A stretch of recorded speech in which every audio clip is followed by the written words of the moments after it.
نواں دشمن کہنا زیادہ مناسب تھا۔ یہ حیا تو بڑی ہی جلدی رنگ بدل کر ڈنگنے والی تھی۔ مکمل تو تھی ہی معصوم، فوراً سے مسکراتی اس کے ساتھ ہی اندر بڑھ گئی۔ اچھا کیا کہ تو یہی آ گیا، ویسے بھی آج شام تک میرا یہاں سے نکلنے کا کوئی چانس نہیں تھا۔ عبید اپنا کوٹ اتارے گاڑی میں درے ارسل کو دیکھے بولا، جو بڑے سنجیدہ انداز میں سڑک کنارے کنسٹرکشن ایریا کی طرف گاڑی سے ٹیک لگائی کھڑا دیکھ رہا تھا۔ ڈارک براؤن شرٹ اور وائٹ پینٹ پہنے ارسل صاحب نے اپنا وجود ٹیک پر چھوڑ کر ڈھیلا کیا ہوا تھا۔ اب تو اس ناممکن طرف سے آئی خاموشی پر عبید بھی فکر لیے اس کے سامنے آیا تو جناب کی نظریں بلڈنگ سے ہٹ کر اب عبید کے سوالیہ چہرے کی جانب تھیں۔ عبید کو وہ آج واقعی بجھا لگ رہا تھا۔ کیا ہو گیا ہے یار، ایسے مت اداس ہو، جانتا ہے نا میری جان پر بن آتی ہے۔ ہوا کیا ہے تجھے، کہاں ہے تیری شرارت اور وہ گدھے جیسی میسنی مسکان؟ عبید نے نظریں ارسل پر فوکس کیے حسرت سے کہا، مگر وہ ٹیک چھوڑے اب سیدھا ہو کر 2 قدم آگے جا چکا تھا۔ عبید کو اب واقعی چڑ چڑھ چکی تھی۔ سب کھو گیا ہے، اپنی انسلٹ سی فیل ہونے لگ گئی ہے۔ یہ یک طرفہ محبت تو ارسل منصور کے سر آنکھوں پر تھی، پر پھر کیوں یہاں درد ہوا ہے اور ہوتا جا رہا ہے۔ ارسل کی آنکھوں کی بے رونقی نے عبید کو بھی پریشان کیا تھا۔ وہ اپنے کم وقت دل پر ہاتھ دھرے دلخراش سے دکھ میں لپٹا بولا تھا، ارسل کیا ہوا ہے تجھے، اتنا بے حال تو کبھی نہیں دیکھا تجھے۔ کیا حیا نے کچھ کہا ہے تو ابھی چل میرے ساتھ، اس کا دماغ سیٹ کرتا ہوں۔ عبید تو طیش اور بے چینی لیے باقاعدہ اس کا بازو تھامے بولا تھا اور ارسل نے رنجیدہ ہوتے ہوئے بازو چھڑوائی۔ نہیں، میں اب وہاں نہیں جاؤں گا، بس اتنا سمجھ لے کہ کل مجھے میری اصل حقیقت معلوم ہو گئی ہے۔ دعا کر میں اپنے دل سے یہ محبت کچھ کر نکال دوں۔ کل سے یہ میرا بھی دم گھونٹ رہی ہے، وہ جو مجھ جیسے کو ہلا سکتی ہے وہ کسی اور کو کہاں بخشے گی، خاص کر تجھ جیسے کو۔ ارسل اسے اب کافی بے چین کر چکا تھا۔ اتنا تو عبید کو بھی اندازہ ہو گیا تھا کہ حیا نے اسے کچھ کہا ہے جو یہ کمینہ دل پر بٹھائے ماتم منا رہا ہے۔ دل تو اس کا ارسل کو ایک چماٹ مارنے کا کیا تھا۔ زیادہ ہیرو مت بن، نکال پھینکے گا یہ نہیں نکلتی، سنا تو نے، اور وہ گھر میرا بھی ہے، تجھے وہاں جانے سے رہنے سے کسی کا باپ بھی نہیں روک سکتا جس گھر میں ارسل نہیں۔ یاد رکھنا وہ گھر عبید کے لیے بھی ناقابل قبول ہے۔ اب اگر یہ بات تو نے اپنی چون سے باہر نکالی تو اگلے ہی دن اپنا پورا ٹبر لے کر میں نے تیرے گھر آ جانا ہے کمینے۔ اتنی سی بات پر اتنا تھوبڑا سجا رکھا ہے، جان نکال دی تھی تو نے میری۔ آخری بات پر تو پھول سڑا اور دکھی ارسل بھی مسکرا دیا تھا۔ وہ عبید کے تو دل کا گوشہ تھا، ساری عمر وہ اسے ہنساتا آیا تھا، تو اب عبید کیسے اس فریضے سے پیچھے رہتا۔ ارسل کا مرجھایا چہرہ دونوں ہاتھوں سے تھامے وہ اس قدر محبت اور سختی سے بولا تھا کہ ارسل کا سارا دکھ کہیں بھاگ سا گیا تھا۔ رہی بات تیری اس ظالم محبوبہ کی، آج اس میں بڑا پازیٹیو چینج لے کر آیا ہوں تیرے لیے، اب اس کی تھوڑی منت سماجت بھی کرنے کو تیار ہوں۔ باقی اگر حیا نے کسی بھی طرح کی ہوشیاری دکھانے کی کوشش بھی کی تو عبید ملک کو بہت برا پائے گی، اس لیے تو چل کر، ایسی رونی شکل تیری مجھ سے افورڈ نہیں ہوتی۔ زندگی میں ایک وقت پہ ایک ہی روتو برداشت ہو سکتا ہے۔ زوردار تھپک رسید کیے وہ کوئی اور ہی ہنس مکھ عبید تھا۔ واقعی اس شخص کے بھی 2 روپ تھے، ایک حسین ترین، دوسرا وحشت ناک۔ ارسل بھی ہلکا سا حیران چہرہ لیے شوق لگ رہا تھا، مگر آخری بات پر باقاعدہ منہ لٹکا چکا تھا، کیونکہ اسے پتہ چل گیا تھا کہ دوسرا روتو اس نے مکمل کو کہا ہے۔ مکمل بھابھی کو ابھی تک رلا ہی رہا ہے کیا؟ مجھ سے جوتی مت کھا لینا اب، اس مظلوم پر تجھے رحم نہیں آتا؟ اس بات پر ارسل تو کاٹ کھانے کو دوڑا تھا۔ عبید کے چہرے پر بھی تنی ہوئی بیزارگی آئی تھی۔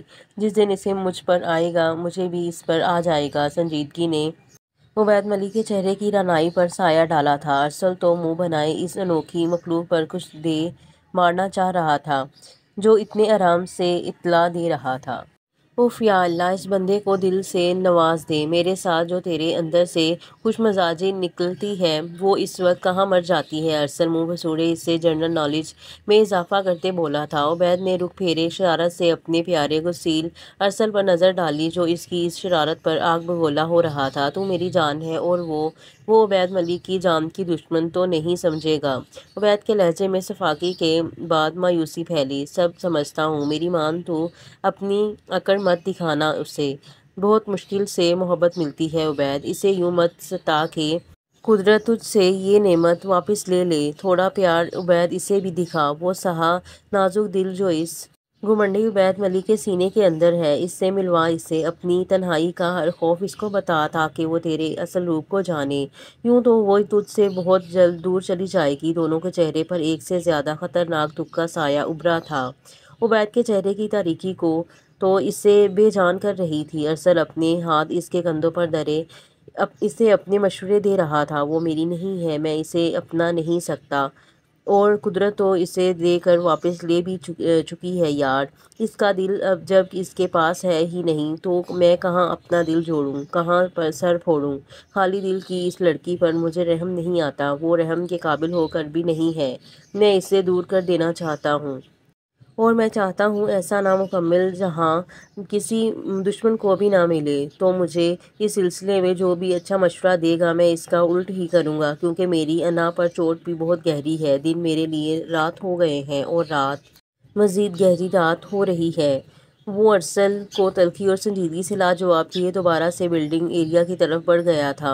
ارسل کے چہرے پر اب صرف ہولناکی اور دکھ درج تھا، وہ اس جاتے ہوئے عبید کو دیکھ رہا تھا۔ ارسل کو آج عبید کی بات غلط نہیں لگی تھی، وہ جو کہہ گیا تھا وہ واقعی سوہان روح تھا، خوددار ارسل کے لیے، پھر یہ سب عبید ملک کے لیے کتنا دردناک تھا، یہ تو وہ گھمنڈی مگر بالکل بکھرا ہوا عبید ملک ہی سمجھ سکتا تھا، یا اس کا پروردگار۔ ایک سرد آہ برے ارسل پھر ٹیک لگا چکا تھا، ویسے مما اینڈ چچی جان، عبید کی شادی کا ایک فائدہ مجھے بھی ہوا ہے، اتنی پیاری سی دوست جو مل گئی ہے، گویا میری ساری بوریت بھی دور ہو گئی ہے۔ چاروں خواتین کچن میں تھیں، مکمل تو کچھ کنفیوز سی لگ رہی تھی، ویسے تو روحی نے اسے کافی کچھ بنانا سکھا دیا تھا، مگر کھیر ابھی بھی سیکھنی باقی تھی۔ میمونہ کے چہرے پر بھی مسکراہٹ تھی، جو اس بات کا ثبوت تھی کہ وہ بھی ڈرامے میں برابر کی حصہ دار ہے، باقی مہرین کے چہرے پر تو بہاروں جیسی مسکان ہمیشہ رہتی تھی، خود حیا، خوش مزاجی اور خلوص میں گونجی دکھائی دے رہی تھی۔ کھیر کے لیے دودھ رکھا گیا تھا اور اب مہرین مسکرا کر اسے تمام اجزاء دے رہی تھی۔ حیا کی بات پر وہ دونوں مسکرائیں تو مکمل بھی ساتھ دینے کو مسکرا دی، دل تو اس کا اداس تھا، اس گھر میں اس اکڑو کو چھوڑ کر باقی سب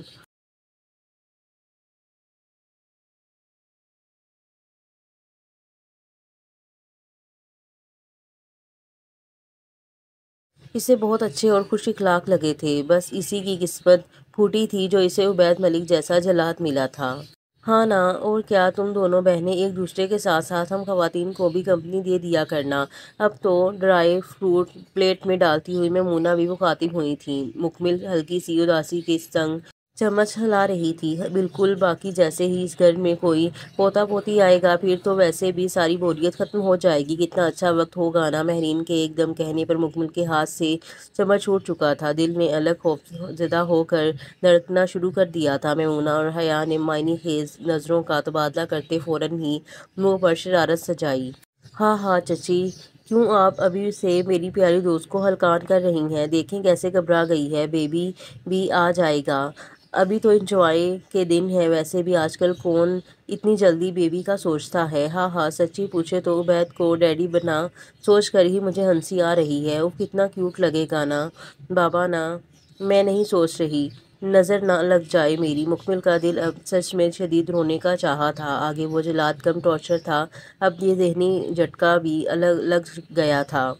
وہ تینوں تو یوں خوش ہو رہی تھیں جیسے انجانے کون سا انوکھا باپ بننے والا تھا وہ، حرکتیں اس کی تو انسان والی بھی نہیں تھیں۔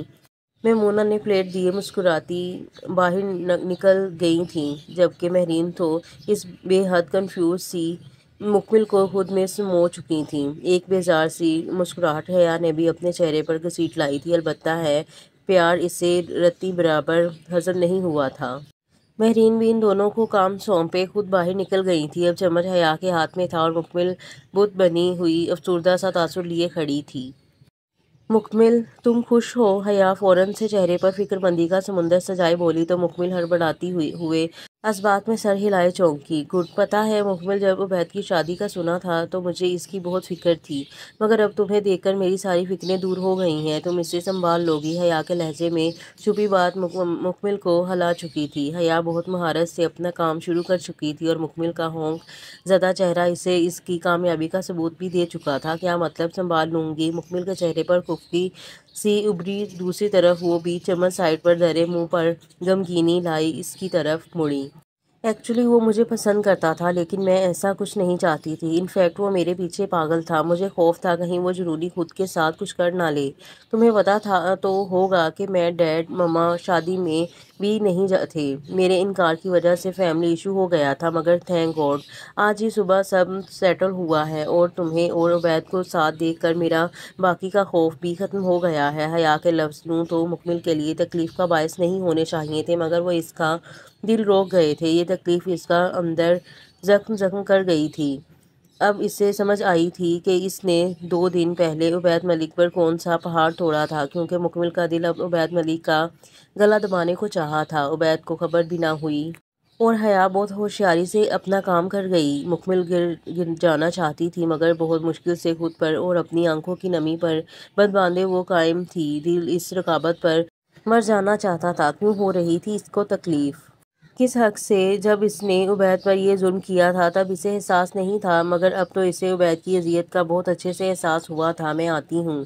مکمل سے اب وہاں رکنا مشکل تھا، اور فوراً سے پہلے وہ کچن سے فرار ہوئی تھی۔ اس کے جاتے ہی حیا کے چہرے کی صفائی اپنے عروج تک گئی۔ ایک قہقہہ لگائے وہ بڑے مزے سے کھیر میں چمچ ہلا رہی تھی۔ واہ حیا، ویل ڈن، تم تو میٹھی بھی بہت زہریلی ہو۔ ہاں ہاں، خود کو فخر سے شاباش دیتی حیا تو اب سچی کا خوش تھی، اور وہ کمرے میں جا کر خود کو مقفل کر گئی تھی۔ تھمی ہوئی نمی بے قراری سے سرخ ہوتے رخساروں پر ڈھلکتی چلی گئی۔ جو اس نے عبید کو تکلیف دی تھی تو اب وہ خود بھی اسی تکلیف میں تھی۔ اتنا دکھ تو ارتضیٰ سے دستبرداری کا نہ تھا جتنا اس رکاوٹ نے، اٹے سچ جو سراسر جھوٹ تھا، نے دے دیا تھا۔ مکمل کی روتے روتے آواز بند سی گئی۔ ایک اور ظلم ہوا تھا اس نازک سی بے حال مکمل پر۔ وہ بس رونا چاہتی تھی اپنی ایک اور سزا پر۔ کب سے فون کی گھنٹی بج رہی تھی۔ ماہم شاید کچن میں رات کے کھانے کا بندوبست کروا رہی تھیں۔ روحی ابھی ہی ہاسپٹل سے آئی تھی۔ وہ مسلسل بجتے فون کو سنے قریب آئی اور فون اٹھائے کان سے لگا لیا۔ جی السلام علیکم، کیا ڈاکٹر روحین سے بات ہو سکتی ہے؟ فون کے دوسری طرف مردانہ رعبدار آواز ابھری تو روحی فون لیے لاؤنج کی طرف بڑھ گئیں۔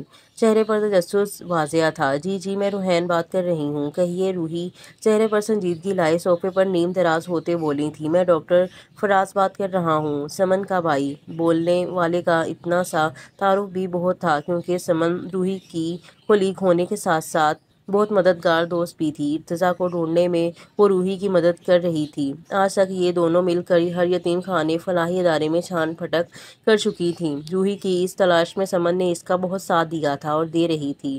وہ فراز کو ہزاروں میں بھی پہچان سکتی تھی، کیونکہ اس معاملے میں فراز رحمان نے بھی اس کی بہت مدد کی تھی، مگر اب اتنے سال بعد ان کی کال آنا روحی کو لمحہ بھر کو پریشان کر چکا تھا۔ فراز نے بہت سال پہلے روحی کو پرپوز بھی کیا تھا، مگر روحی کے انکار پر وہ اپنی ذمہ داری سمن کے کندھوں پر ڈالتے ہوئے آؤٹ آف کنٹری چلے گئے تھے۔ وہ 50 سالہ ہینڈسم سے آدمی تھے، چہرے پر ہلکی نفیس داڑھی بھی موجود تھی، اور آج تک اس بندے نے شادی بھی نہیں کی تھی۔ یہ محبت تو یہاں بھی کسی کو اپنی لپیٹ میں لے چکی تھی۔ روحی نے تب بھی انکار کیا تھا، اور اس کا یہ انکار اٹل تھا۔ تقدیر کی رکاوٹ جتنی بھی تھی اسے بہت عزیز تھی، اور اب اس کی زندگی کا مقصد صرف ارتضیٰ کی تلاش تھی۔ آپ کیسے ہیں؟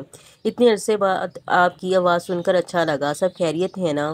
یوں فراز کا کال کرنا جہاں روحی کو خوشگوار حیرت میں ڈبو چکا تھا، وہیں وہ اب خوفزدہ سی تھی۔ دوسری طرف بھی مسکان ابھری تھی۔ وہ واقعی ایک گریسفل آدمی تھا۔ جی روحین، سب خیریت ہے، بلکہ آپ کے لیے ایک اچھی خبر ہے۔ یوں سمجھیے کہ ارتضیٰ کا پتہ چلنے والا ہے۔ روحی کو لگا اس نے کچھ غلط سن لیا ہے۔ یہ خبر جیسے سننے کو اس دکھیاری کے کان ترس گئے تھے، آج یوں اچانک سنائی دے کر اس کی ہر کیفیت بدل گئی تھی۔ دل پر بے ساختہ سا ہاتھ دھڑک گیا تھا۔ روح تک بے چینی میں تڑپ اٹھی تھی، اور مقابل وہ انسان روحین کے چہرے کے تاثرات بنا دیکھے جان چکا تھا۔ جانتا تھا روحی سے خوشی کے باعث کچھ بولا نہیں جا رہا۔ آپ سچ کہہ رہے ہیں؟ کہاں ہے میرا ارتضیٰ؟ پلیز فراز، مجھے بتائیے۔ روحی کی بے چین آنکھیں اس اچانک افتادہ پر چھلک پڑی تھیں۔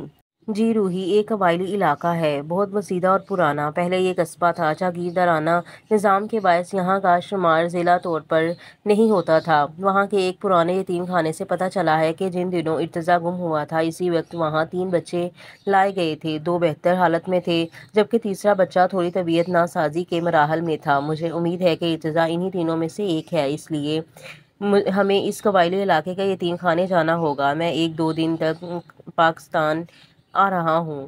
پھر میں اور سمن آپ کی طرف آتے ہیں۔ سمن بھی کل تک واپس آ جائے گی کیمپ سے۔ تبھی یہ بات مجھے آپ تک خود پہنچانی پڑی کیونکہ آپ جانتی ہیں وہاں سگنلز کا ایشو ہے۔ فراز نے تو گویا اس بجھتی سانس والی روحین کو نئی زندگی کی نوید سنا دی۔ روحی کا چہرہ آنسوؤں سے تر تھا۔ انشاءاللہ ارتضیٰ مل جائے گا۔ تھینک یو فراز، میں آپ کا یہ احسان کبھی نہیں بھولوں گی۔ آپ نے اور سمن نے مجھے اکیلا نہیں چھوڑا۔ پلیز جلدی آ جائیں، مجھ سے اب انتظار نہیں ہوگا۔ روحی سے روحین کی گالیں گہری گلابی ہو کر افسردہ ہو رہی تھیں۔ فراز کے چہرے پر بھی تشنگی اور خلش کا گہرا سایہ ابھرا تھا۔ احسان نہیں کیا، قرض اتارا ہے دوستی کا۔ آپ میرا شکریہ مت کریں روحین، میں جلدی آ رہا ہوں، اداس مت ہوں۔ آپ کے ارتضیٰ کو آپ تک پہنچانا میری ذمہ داری ہے۔ بہت اپنائیت لیے فراز یہ کہتے ہوئے فون بند کر چکا تھا۔ روحی کی آنکھیں تو روتی ہوئی خوشی سے مزین ہو کر دہک رہی تھیں۔ ماہم نے اسے یوں روتا دیکھا تو لرزتے دل کے ساتھ لاؤنج میں آئیں۔ روحی کیا ہوا ہے؟ ماہم تو خوفزدہ ہوئے روحی کے قریب بیٹھیں تو وہ ماہم کے گلے لگ کر مزید رو سی رہی تھی۔ اب تو ماہم کا دل بھی ہول اٹھا تھا۔ بھابھی ارتضیٰ، اس کے ملنے کی آس بن گئی ہے میرے ارتضیٰ کی، وہ مجھے مل جائے گا نا؟ اولاد کا غم تو اولاد والے ہی سمجھتے ہیں۔ ماہم بھی پیار سے اسے اس بات میں سر ہلائے تسلی دے رہی تھیں۔ انشاءاللہ ضرور ملے گا، تم خود کو سنبھالو، سب ٹھیک ہو جائے گا۔ ماہم نے فکر سے اس کے چہرے پر امڑتی نمی پونچھی تو روحی بھی کچھ نارمل ہوئی۔ روتے روتے وہ بھی مکمل کی طرح بچی ہی لگ رہی تھی۔ ماہم کا دل بھی اب روحی کی تکلیف پر پھٹا تھا۔ دل سے وہ بھی اب ارتضیٰ کے مل جانے کے لیے دعا گو تھیں۔ کھیر تو نہ جانے کیسی بنی تھی مگر مکمل پھر سارا دن اپنے کمرے میں بند رہی تھی۔ دن کا کھانا بھی مہرین اسے روم میں دے گئی تھی۔ اس نے ان کو سر درد کا کہا تھا تبھی پھر مہرین نے بھی نیچے آنے پر اسٹار نہیں کیا تھا اور اسے کھانے کے ساتھ پین کلر بھی دے گئی تھیں۔ رات کا کھانا اس نے نہیں کھایا تھا۔ فل بلیک میں وہ کھڑکی کے ساتھ دھرے صوفے پر ہلکان سی صوفے کی بازو پر تھوڑی اٹکائے لیٹنے کے انداز میں بیٹھی تھی۔ نہ جانے اسے اس تکلیف کا اتنا گہرا رنج کیوں تھا۔ شاید نکاح کی کشش تھی اور بیوی ہونے کے ناطے شوہر کی سابقہ محبت کا پتہ چلنا اسے اسی لیے اذیت کا شکار کر گیا تھا۔ عورت چاہے جتنی بھی مضبوط کیوں نہ ہو مگر اس معاملے میں وہ بے حد کمزور ہے۔ رو رو کر اس کی آنکھیں متورم ہو چکی تھیں کیونکہ آخر اسے عبید کی کسی اور کو چاہنے کا دکھ ہو رہا تھا۔